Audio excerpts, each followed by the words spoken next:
What are psychosocial factors in back pain and why should you care? Hey everyone, hope you're having a good day.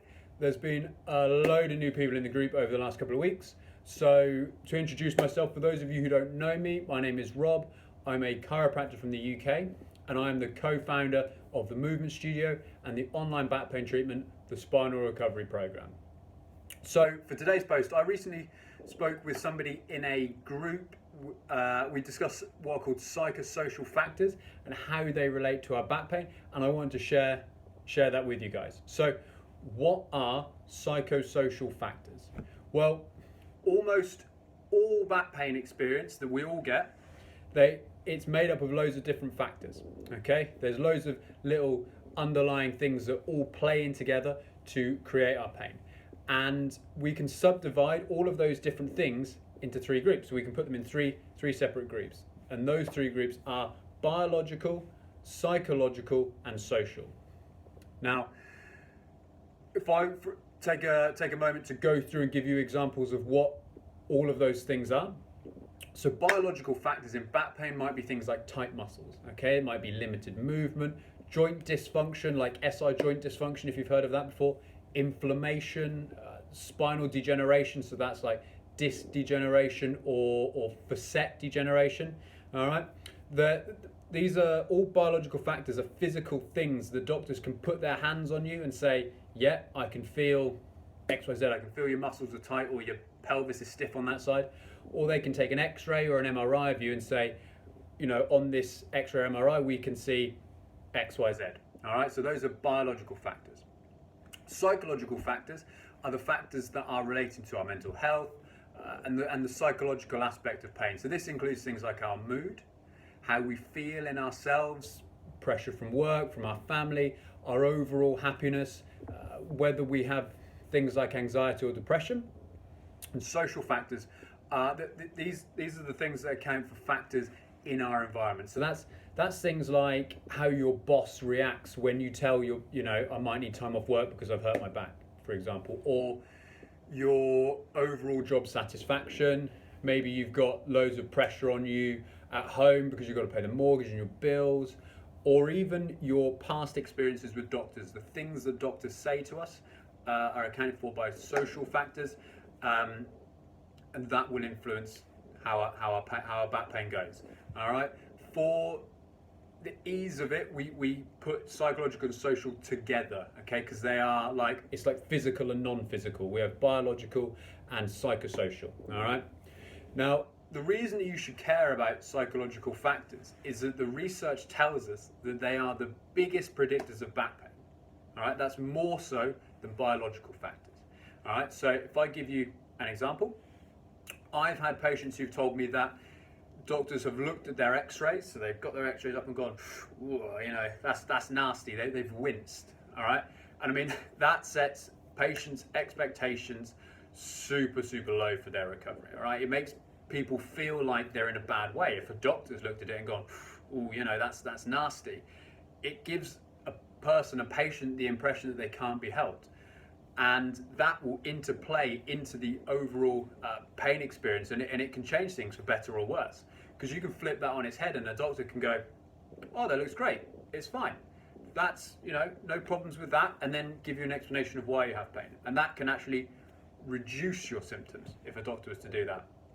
All right, there's actually even a crazy study by the airline company Boeing. Right, they interviewed all the members of staff. The staff did varying different job roles, like really physically strenuous ones to desk ones to the ones that are kind of somewhere in the middle. And what they found was that the biggest predictor of whether an employee would get pain wasn't how physically demanding their job was. All right, it was how dissatisfied they were with their job. So their job satisfaction was the determining thing as to whether or not they would feel pain, not how physically challenging their job was. All right, and unfortunately we're at a point in healthcare where way too much emphasis is put on biological factors and not enough is put on psychosocial factors. I actually have on my computer, I have a research paper from 2018. It is the most significant back pain study ever done. It's a series of several papers that have all been put together in another 4 papers. So there's hundreds and hundreds of studies that go into this. And it tells us that psychosocial factors are bigger predictors of back pain than biological factors. All right.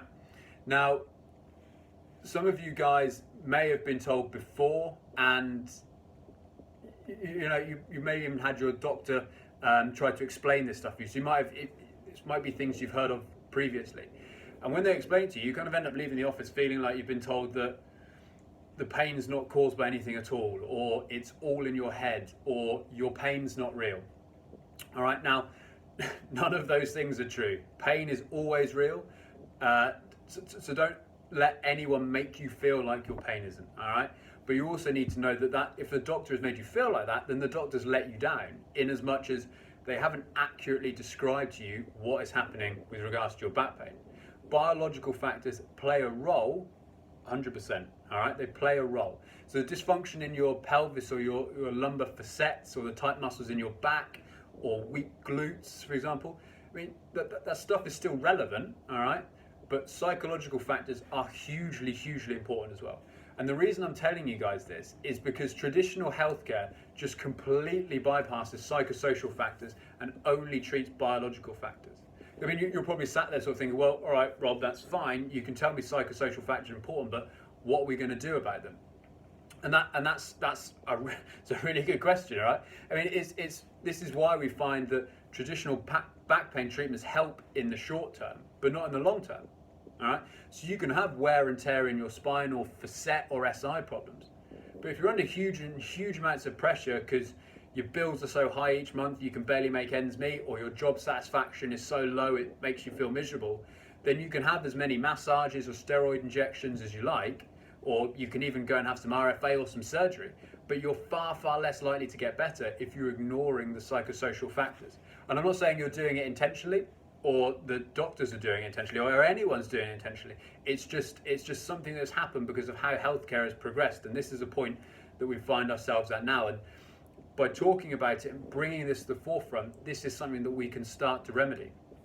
All right, because the reason that you should care about psychosocial factors is because if we all gave more attention to these factors, then I'd be really confident in saying that we'd all just be in so much less pain. We'd all feel a lot better. All right. I mean, I personally learnt my lesson a few years ago. So my job satisfaction was super low. My stress levels were way up. I wasn't managing my lifestyle effectively. My brain was just on the go all the time. But I was super active, right? I was lifting really heavy weights in the gym. I was going for runs. So physically, I was in a good place. But I was getting constant low back and neck pain. And I kept getting sciatica, like leg pain as well. Like leg pain every morning when I was waking up, by the way, is just awful. And you know, I'm work in a chiropractic clinic. I was having treatment from my colleagues, but nothing ever really seemed to make a substantial difference. So when I stopped actually focusing on all that biological stuff that might be going wrong, and actually started focusing on my overall well-being, bring the stress levels down, allowing my brain to relax, take time for me, all my pain went away. Obviously, you do have to pay attention to those biological things as well. I'm not saying that stuff wasn't relevant, but if you're just treating biological factors alone, then that's only worth so much, all right? Especially if you're doing what I was doing and not looking after yourself properly or taking any time for yourself, all right? So the thing I want you to take away from this is that biological factors in your pain, like inflammation or wear and tear or dysfunction, facet arthritis, SI joint dysfunction, they are relevant, but you should never ever have a treatment that just focuses on those at the expense of our psychosocial factors. All right. So I hope you guys enjoyed that. I hope that makes sense. Reach out to me if you have any questions or you just want to chat. I'm here. I'm happy to help you guys. Enjoy your day, and I will see you next time.